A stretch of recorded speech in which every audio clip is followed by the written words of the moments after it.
नमस्कार दोस्तों, आप क्राइम तक देख रहे हैं। बात करते हैं पहलगाम हमले की। सबके मन में ये सवाल है कि भारत कब अटैक करेगा। कई लोग ये कह रहे हैं सर्जिकल स्ट्राइक करेगा, कोई कुछ कह रहा है तो कोई कुछ कह रहा है। लेकिन इस बीच इन्वेस्टिगेशन लगातार जारी है। अभी भी मूसा पकड़ा नहीं गया है, अभी भी जो दूसरे आतंकी है उनका कुछ भी अता पता नहीं है। लेकिन इस बीच एक जो सबसे बड़ी खबर आई है वो ये है कि हाफिज सईद के बारे में जो पहले पता था कि घर उसका वहीं है, आज भी वहीं है, आज भी वो पहरे में रह रहा है। ये दरअसल हमारे जो एसआईटी के चीफ हैं अंकित जी, उन्होंने ये खबर ब्रेक करी है और बाकायदा सैटेलाइट इमेजेस भी उसकी निकाली है। मुझे ये बताइए कि ये जो वीडियो आया इस बार, ये क्या पहले भी 8-9 साल पहले जब ये पूरा मामला प्रकाश में आया था, मुंबई अटैक हुआ था, तब वीडियो भी था, इनका घर दिखाई दे रहा था या सिर्फ एड्रेस पता था? घर नहीं दिखाई दे रहा था। आपको याद होगा जून 2021 में जौहर टाउन में एक ब्लास्ट की खबर आई थी। वो ब्लास्ट हाफिज सईद के घर से बिल्कुल ही पास में हुआ था। मेरे ख्याल से पहली बार उस समय उस मोहल्ले की वीडियोग्राफी के फुटेज आए थे। वो भी इसलिए आए थे क्योंकि आनन फानन में वो हो गया। इनफैक्ट अभी भी अगर आप जाके यूट्यूब पे सर्च करें और उस समय की लाइव रिकॉर्डिंग देखें पाकिस्तानी चैनल्स की, इनफैक्ट एक मुझे याद है एक यूट्यूब चैनल था, वो चूँकि लाहौर का ही था तो लाइव स्ट्रीमिंग कर रहा था घटना के बाद से। रिपोर्टर लाइव दे रहा था और आप उम्मीद करेंगे कहीं ब्लास्ट हुआ तो सबसे पहले क्या होगा? सबसे पहले एम्बुलेंस आएगी, फायर आएगी, इस तरह की चीज़ें आएंगी। सबसे पहले एम्बुलेंस और फायर नहीं आई थी वहाँ पे। हालांकि एक एम्बुलेंस वहाँ होती थी पहले से, लेकिन सबसे पहले एम्बुलेंस बाहर से नहीं आई थी। सबसे पहले आया था एक काला कपड़ा।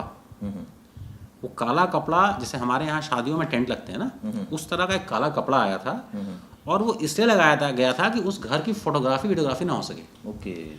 तो आप यूट्यूब पे अगर आप जाके सर्च करें, कोई अगर आपके दर्शक तो उन्हें शायद वो वीडियो मिल जाए, तो वहाँ वीडियोग्राफी बैन है। तो लेकिन मुझे याद है कि 2021 में थोड़े बहुत वीडियोस आए थे, लेकिन इस तरह का एक पूरा ओवरव्यू दिखाता हुआ कि उसके लिविंग का प्लान क्या है, कहाँ रहता है, कहाँ काम करता है, कहाँ घूमता है, ये कैमरे पे इस तरह से अभी तक शायद नहीं आया था। कोई सरप्राइज नहीं है कि हाफिज सईद वहाँ है, इन्हीं कारणों से, क्योंकि वो वहाँ की सेना के लिए एक एसेट है। ये बात तो यूएस को भी पता है, ये बात तो भारत ने भी कई बार सबूत दिए, लेकिन उसके बावजूद कार्रवाई पाकिस्तान के खिलाफ कोई देश खड़ा होकर मतलब ये नहीं कहता कि नहीं इनके यहाँ है और एक्शन लिया जाए। देखिए, कहने के लिए तो यूएस कह देता है, उसमें कोई उसके तो कई रिकॉर्ड्स हैं। यूएस ने ऑफिशियली बैन किया हुआ है, इनाम की घोषणा भी की हुई है। अब अगर हम इस उम्मीद में है कि अमेरिका हमारे लिए काम करेगा, तो वो तो नहीं, कभी होना भी नहीं था और कभी होगा भी नहीं। और आज के देश में तो बिल्कुल भी नहीं होगा।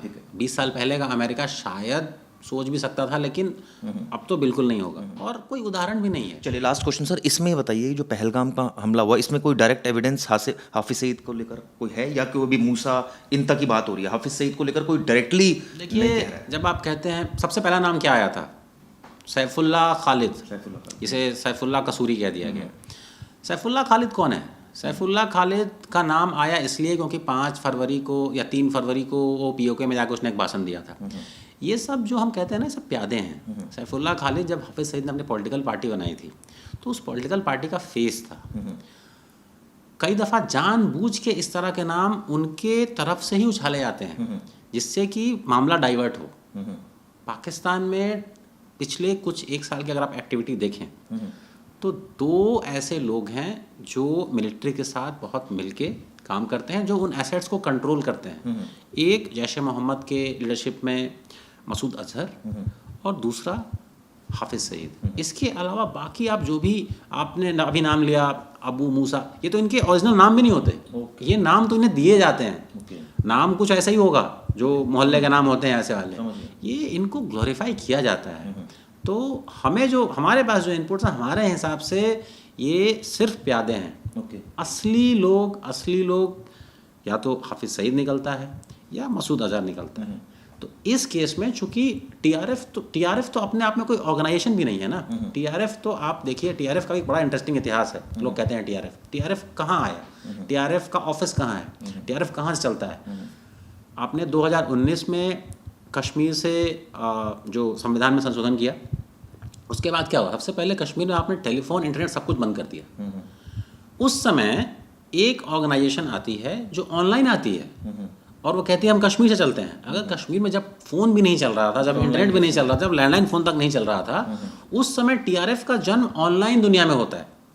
और वो कहता है कि हम लोकल हैं, जो संभव ही नहीं है। जहाँ पे फ़ोन लाइन इंटरनेट बंद है वहाँ ऑनलाइन कैसे आ सकते हो। हमने उस समय भी स्टोरी की थी, टीआरएफ को उस कंडीशन में लॉन्च किया गया था क्योंकि उस समय पाकिस्तान, ऐसे कहा जाता है कि एक छदम, एक काइंड ऑफ लश्कर खत्म हुआ तो उसका एक सेकंड ग्रुप नहीं खत्म नहीं हुआ, हमें समझना चाहिए क्यों आया टीआरएफ की ज़रूरत क्या पड़ी। दरअसल उस समय पाकिस्तान एफएटीएफ की ग्रे लिस्ट में था, फाइनेंशियल एक्शन टास्क फोर्स की ग्रे लिस्ट में था। पाकिस्तान पे खतरा था कि वो ब्लैक लिस्ट में हो सकता है। उसका कारण दरअसल ये था कि जब भी कोई आतंकी घटना होती थी, नाम उसकी जिम्मेदारी लश्कर ने ले ली, अगर जैश ने ले ली। सबको पता है कि लश्कर और जैश पाकिस्तान चलते हैं। तो पाकिस्तान को एक मुखौटा चाहिए था कि काम तो हम करते रहें लेकिन नाम किसी ऐसी एंटिटी का है जो पाकिस्तान से लिंक ना हो। तो उस समय टेलीग्राम पे, ऑनलाइन, ट्विटर पे ऐसे करके एक आइडेंटिटी बनाई गई कि अब जो भी काम लश्कर या जैश करेगी, नाम आएगा टीआरएफ का, जो भारत में कश्मीर से चलती है, जिसका पाकिस्तान से कोई संबंध नहीं है। पाकिस्तान उसको सिर्फ समर्थन दूर से देता है मोरली।